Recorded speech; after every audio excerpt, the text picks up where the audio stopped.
कमरा नंबर 406 की हॉन्टेड कहानी। सदर कराची का सबसे खौफनाक राज। सदर कराची की सबसे मसरूफ़ जगहों में से एक है, लेकिन इस हजूम के बीच एक पुरानी सी इमारत है जिसका नाम नूर प्लाज़ा है। दिन में वहाँ कारोबारी दफ्तर चलते हैं, मगर रात के वक्त इसकी चौथी मंजिल के बारे में सनसनीखेज़ अफवाहें मशहूर हैं, ख़ास तौर पर कमरा नंबर 406 के बारे में। कहते हैं कि इस कमरे से रात के वक्त खिड़की बजने की आवाज़ आती है, हालांकि वो बंद होती है। कभी कभी अंदर से कोई चलने की हल्की आवाज़ भी सुनाई देती है, जबकि इमारत रात को मुकम्मल बंद कर दी जाती है। कुछ लोग कहते हैं कि वहाँ पहले एक टाइपराइटर चलने की आवाज़ आती थी, फिर चीखें, मगर किसी ने कभी जाकर देखा नहीं, सिवाय साइम के। साइम एक अकाउंटेंट था। कंपनी के कुछ ज़रूरी कागजात लेने के लिए इसे रात को मजबूरन ऑफिस जाना पड़ा। इमारत तकरीबन अंधेरी थी, बस राहदारी में एक मध्यम बल्ब जल रहा था। साइम ने लिफ्ट इस्तेमाल ना करने का फ़ैसला किया। एक वैसे भी पुरानी लिफ्टों से खौफ आता था। जब वो चौथी मंजिल की तरफ सीढ़ियाँ चढ़ रहा था, इसे लगा कि मंजिल के ऊपर किसी ने आहिस्ता से कदम घसीटा है। शायद चौकीदार होगा, इसने खुद को बहलाया। चौथी मंजिल पर पहुंचकर साइम ने देखा कि कमरा नंबर 406 का दरवाज़ा हल्का सा खुला हुआ है। हालांकि वहां पर बरसों से कोई दफ्तर नहीं था।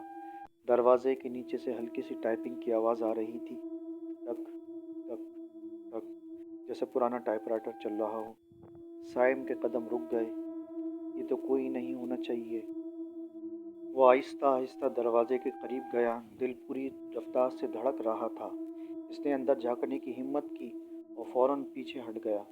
कमरा बिल्कुल खाली था, न कोई मेज़, न कुर्सियाँ, न कोई टाइपराइटर, मगर टाइपिंग की आवाज़ बंद नहीं हुई थी। साइम की रीढ़ की हड्डी में सनसनी दौड़ गई। वो वापस जाने को पलटा ही था कि कमरे की खिड़की जोर से बंद हुई, जैसे किसी ने पूरी ताकत से मारा हो। अब टाइपिंग बंद हो गई।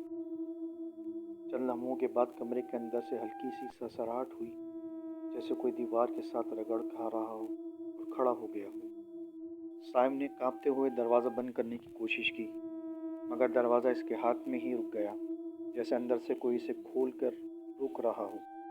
फिर अंदर से एक गहरी आवाज़ आई, तुम देर से आए हो। साइम का खून जम गया। इसने पीछे हटने की कोशिश की, मगर दरवाज़ा खुद ब खुद आहिस्ता आहिस्ता खुलने लगा और कमरे की तारीकी में दो आंखें चमकने लगी, स्याह, बेजान, इंसानों जैसी, लेकिन फिर भी अलग। वो चीज़ आहिस्ता आहिस्ता आगे बढ़ी। फर्श पर चलते हुए इसके कदमों की आवाज़ नहीं आ रही थी, बस एक धीमा सा सरसराहट हुआ, घसीटता हुआ। सैम ने पूरी ताकत से चीख मारी और भागने लगा। वो सीढ़ियाँ फलांगता हुआ नीचे आया, दरवाज़ा खोला और सीधा सड़क पर जाकर रुका। इसकी सांसें भी बेकाबू थी। अगली सुबह दफ्तर के साथियों ने बताया कि इमारत की सीसीटीवी में एक अजीब मंजर नजर आया। चौथी मंजिल से गिरा हुआ टाइपराइटर जो नीचे आकर खुद ब खुद चलने लगा था। इस दिन के बाद सैम दोबारा नौकरी पर नहीं आया और नूर प्लाजा वालों ने चौथी मंजिल हमेशा के लिए बंद कर दी। लोग आज भी कहते हैं कि अगर रात के वक्त सदर में खामोशी हो तो कहीं न कहीं टाइपराइटर की वही आवाज़ दोबारा सुनाई देती है।